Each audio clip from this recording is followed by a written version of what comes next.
मित्रांनो, सेन्सेक्स हा 77,763 वर बंद झालेला आहे. तसेच उडानने $170 मिलियन बॉन्ड डिफॉल्ट केलेला आहे.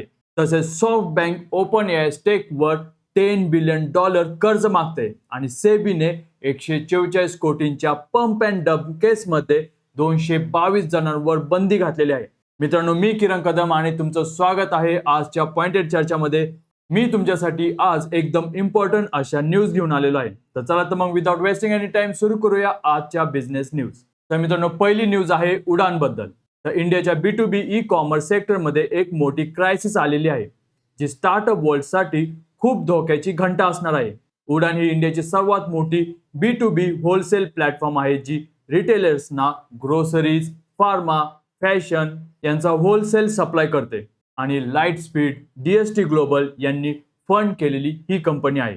उडानच्या पॅरेंट कंपनीने सिंगापूरमध्ये इश्यू केलेल्या $170 मिलियन म्हणजे 1,420 कोटींच्या बॉन्ड्सवरती डिफॉल्ट केलेला आहे आणि आता बॉन्ड होल्डर्सने सिंगापूर हायकोर्टमध्ये केस दाखल केलेली आहे.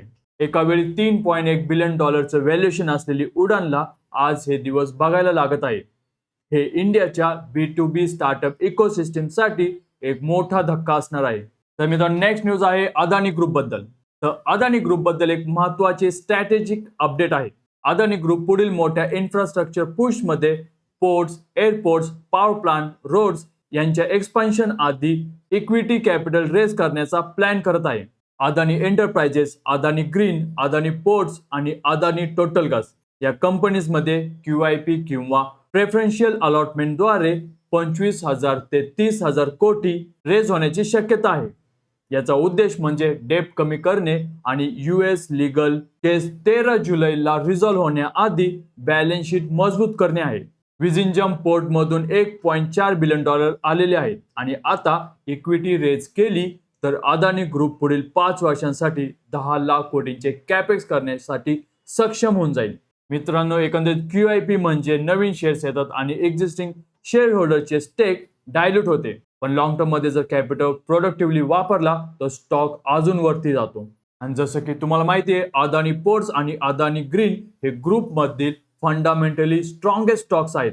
जुलै 13 नंतर एंट्री घेणे यामध्ये सेफ असणार आहे.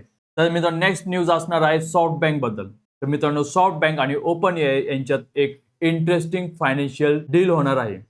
सॉफ्ट बँक ओपन एआय मधील आपला $20 बिलियन स्टेक कोलॅटरल ठेवून $10 बिलियन लोन घेण्याचा प्रयत्न करत आहेत. हे लोन सॉफ्ट बँकच्या जपानमधील टेलिकॉम ऑपरेशन आणि नवीन AI इन्व्हेस्टमेंटसाठी वापरले जाणार आहे. मॉर्गन स्टॅनले, गोल्डमन सॅक आणि JP मॉर्गन हे बँक्स हे लोन द्यायला तयार आहेत, कारण ओपन एआय स्टेक ही आता सर्वात व्हॅल्युएबल कोलॅटरल बनलेला आहे. यातून एक गोष्ट कळते की सॉफ्ट बँकला ओपन एआयच्या फ्युचरवर इतका कॉन्फिडन्स आहे की ते $10 बिलियन कर्ज घेण्यास सुद्धा तयार आहे.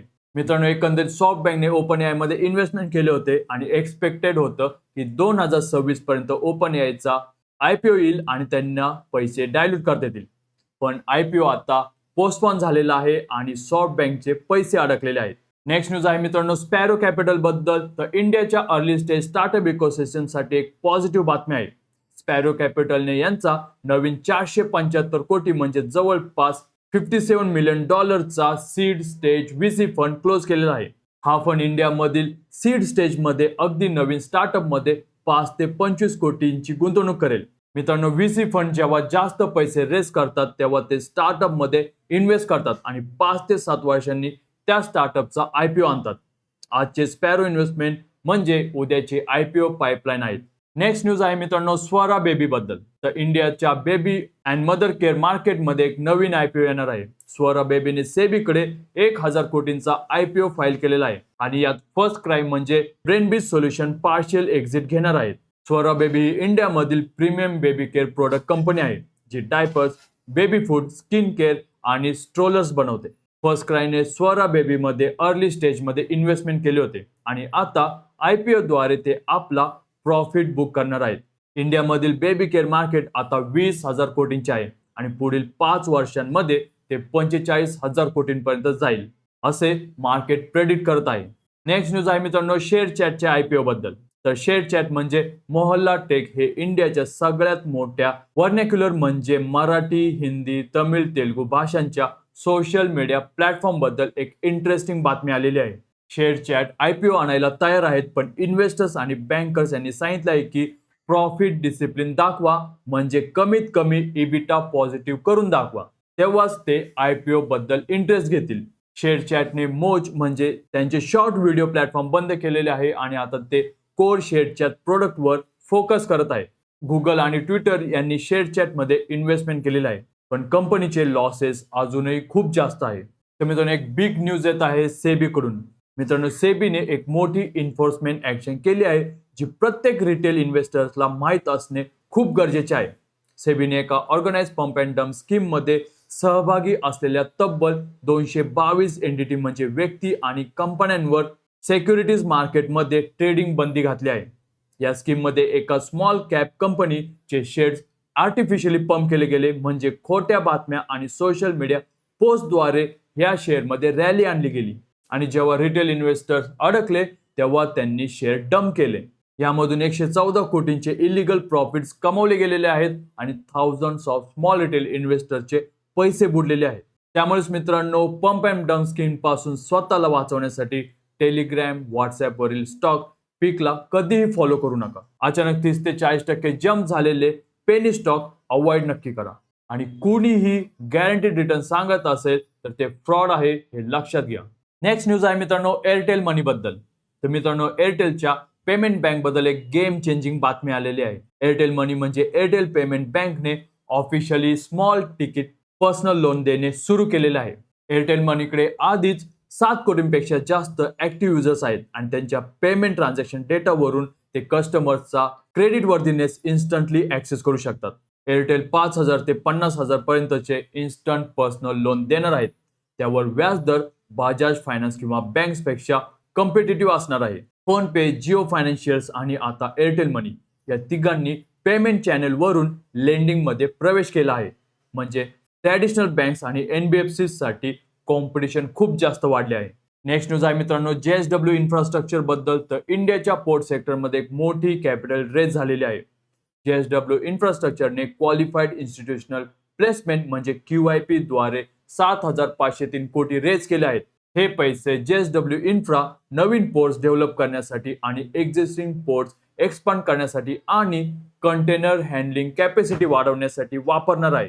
JSW इन्फ्रास्ट्रक्चर आता गोवा, धरमतार आणि जयगड पोर्ट्स ऑपरेट करते आणि ते पुढील 5 वर्षात आणखी 4 नवीन पोर्ट्स ऍड करणार आहे. BlackRock, Goldman Sachs, Morgan Stanley, Fidelity यांनी या QIP मध्ये पार्टिसिपेट केले आहे.